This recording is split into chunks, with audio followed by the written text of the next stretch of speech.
महाराष्ट्र में टूट गया एनडीए, एनसीपी अजीत गुट हुआ अलग। एमएलसी चुनाव में शिंदे और अजीत गुट आमने सामने, बीजेपी ने अजीत गुट की जगह शिंदे का दिया साथ। महाराष्ट्र की सियासत में बवाल मचा हुआ है। लोकसभा चुनाव में मिली हार के बाद से ही एनडीए बिखरता दिखाई दे रहा है। एनडीए में शामिल शिवसेना शिंदे गुट, एनसीपी का अजीत पवार गुट और बीजेपी आपस में ही भिड़ रहे हैं, एक दूसरे को हार के लिए जिम्मेदार ठहरा रहे हैं। एकनाथ शिंदे ने तो हार के पीछे पीएम मोदी की रणनीति और उनके 400 पार के नारे को ही जिम्मेदार ठहरा दिया था। तो अजीत गुट भी निशाने पर है, जिसे 5 सीट मिली थी लेकिन जीती सिर्फ 1।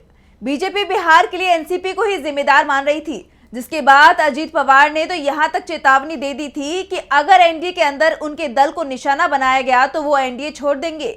और अब बीजेपी की तरफ से साफ संकेत मिल रहे हैं कि अगर अजीत पवार एनडीए छोड़ना चाहें तो छोड़ सकते हैं, बीजेपी को उनकी जरूरत नहीं है।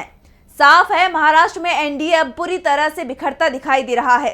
दरअसल बीजेपी पर आरएसएस का भी दबाव है, जो अजीत गुट से रिश्ते तोड़ने का दबाव बना रहा है। हाल ही में आरएसएस के मुखपत्र ऑर्गेनाइजर में बीजेपी और एनसीपी गठबंधन की आलोचना की गई थी, जिसके बाद अब बीजेपी भी अजीत गुट से दूरियां बनाने लगी है। और महाराष्ट्र में चल रहे एमएलसी चुनाव में पार्टी ने एनसीपी अजीत गुट की जगह शिवसेना शिंदे गुट के उम्मीदवार का समर्थन करने का ऐलान कर दिया। यानी अजीत गुट की जगह शिंदे गुट को एनडीए का उम्मीदवार माना जा रहा है। इसे एनडीए में पड़ रही एक और दरार के तौर पर देखा जा रहा है। महाराष्ट्र विधान परिषद की 4 सीटों के चुनावों के लिए एनसीपी ने अपने उम्मीदवार उतारे हैं।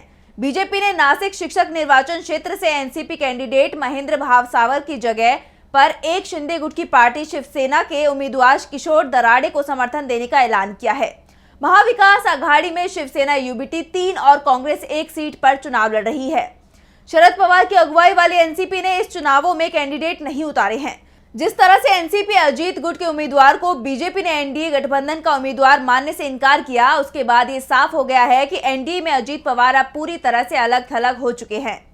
तो वहीं अब अजीत गुट में भी बड़ी फूट पड़ती दिखाई दे रही है। छगन भुजबल तो पहले से ही नाराज दिखाई दे रहे थे, वो उद्धव ठाकरे और शरद पवार के संपर्क में बताए जा रहे हैं। भुजबल की राजनीति शिवसेना से शुरू हुई थी और बाद में वो शरद पवार के साथ चले गए थे।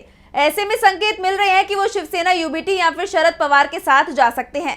इसके साथ ही अब अजीत पवार के करीबी एनसीपी नेता और विधानसभा उपाध्यक्ष नरहरि जिरवाल ने भी अजीत गुट से अलग होने के संकेत दिए हैं। उन्होंने नासिल सीट पर शिवसेना यूबीटी के उम्मीदवार संदीप गुलवे को समर्थन देने का ऐलान कर दिया है। जिरवाल को जन्मदिन की बधाई देने पहुंचे गुलवे से हुई मुलाकात के बाद जिरवाल ने कहा कि उन्होंने मेरे अच्छे होने की कामना की और मैंने उनके अच्छे होने की कामना की। साफ है, एक तरफ जहां बीजेपी ने एनसीपी अजीत गुट का समर्थन नहीं किया, तो एनसीपी अजीत गुट ने भी एनडीए उम्मीदवार की जगह इंडिया गठबंधन के उम्मीदवार का समर्थन करने का ऐलान कर साफ कर दिया है कि वो किसी के दबाव में नहीं आएंगे। लेकिन जिस तरह से एनडीए में टकराव बढ़ता हुआ दिखाई दे रहा है, उसके बाद ये तय माना जा रहा है कि विधानसभा चुनाव में पहले महाराष्ट्र में एनडीए बिखर सकता है और इसका नुकसान उसे विधानसभा चुनावों में भी देखने को मिलेगा। वैसे भी लोकसभा चुनाव में मिली जीत के बाद इंडिया गठबंधन में उत्साह दिखाई दे रहा है और गठबंधन में शामिल कांग्रेस शिवसेना यूबीटी और एनसीपी शरद गुट ने मिलकर चुनाव लड़ने का पहले ही ऐलान कर दिया है।